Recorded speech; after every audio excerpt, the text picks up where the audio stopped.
DNews.pk کے لیے کراچی سے میں ہوں وقاص خان۔ سی فوڈز کے حوالے سے پاکستان کے لیے بہت بڑی خبر سامنے آئی ہے کہ 50 کروڑ ڈالر کی جو ہے پاکستان تجارت کر چکا ہے، یعنی پاکستان سے فوڈ سمندر سے نکالنے کے بعد مختلف ممالک کو پہنچا دیے گئے ہیں۔ یہ اس طرح بڑی پیش رفت ہے کہ 46 روز قبل ہی پاکستان نے 50 کروڑ ڈالر کا ہدف عبور کر لیا ہے، یعنی جو ہدف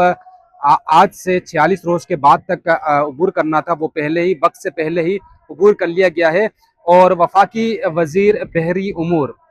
جنید انور چودھری کہتے ہیں کہ ہم نے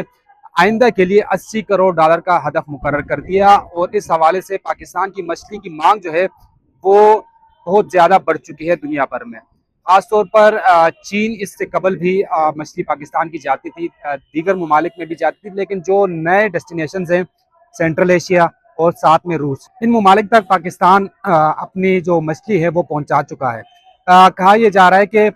وقت کے ساتھ ساتھ اس مانگ میں اضافہ ہوگا اور نظام کو بہتر کیا جا رہا ہے تاکہ پاکستان کی مچھلی تر و تازہ ان ممالک تک پہنچ سکے اور پاکستان اس انڈسٹری سے زر مبادلہ کما سکے۔ اب تک کی جو